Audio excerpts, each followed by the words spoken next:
hotel room. Nakaupo si Dio sa kama ni Jason T. Si Carson naman nakaupo sa queen-size bed.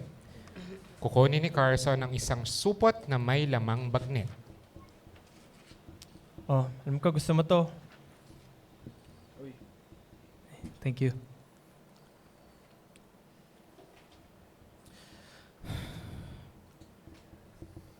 Alam mo, Carson, sa totoo lang, natatakot talaga ako eh. Saan? Sa lahat. Hindi ko na kayo makikita. Ibang mundo na. Hindi pwedeng ganito na lagi. Bawal na ako mag-procrastinate kasi pag nag-procrastinate ako, baka ako pa yung mademanda. Wala eh, lawyer eh. Ang drama mo pag lasing ka, no?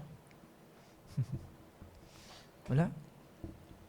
Hindi ko rin kasi talaga alam kung gusto ko ba talaga to eh. Alin, yung bagnet? Akin na yan. Ewan ko sa'yo. Kukunin ni Dio ang gitara. Kakapiin niya ulit ang pinarinig niya kay Carson. Ano ba yun? Akala ko habang buhay tayo, akala ko hanggang dulo,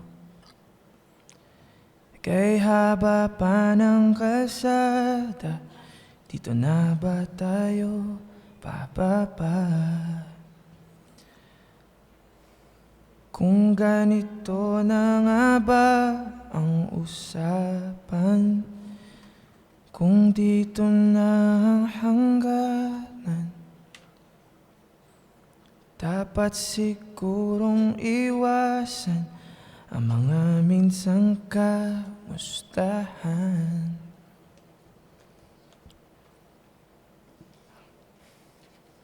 Mga nakasanayan dapat nang kalimutan upang hindi tayo magkasakitan. Hanggang dito na lang. Hanggang dito na lang. Hanggang dito na lang. Mahal kita. Dio, mahal kita. Mahal kita. 7 years na. Dio. Dio, 7 years na kitang mahal. 7 years.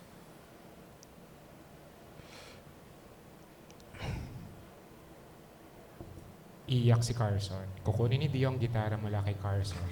Saka ilalapag sa kama ni Jason T. Lalapitan ni Dio si Carson. Yayakapin, pupunasan ang mga luwa sa pisngi. Ahalikan sa noo, sa mata, sa ilong, sa labi. Ihiga ng dahan-dahan ni Dio si Carson sa kama. Tahimik ang bawat galaw nilang dalawa. Dahan-dahan, at may kita sa mga mata ni Carson ang paunti-unting mga luhang tumutulo. Patitigilin ni Carson si Dio, sa kanya yayakapin si Dio. Aalis siya. Lilipat siya sa kama ni Jason T. Hihiga ng nakatalikod kay Dio. Uupo si Dio sa gilid ng kama, tahimik, saka aalis ng kwarto. May iwan si Carson, mag-isa.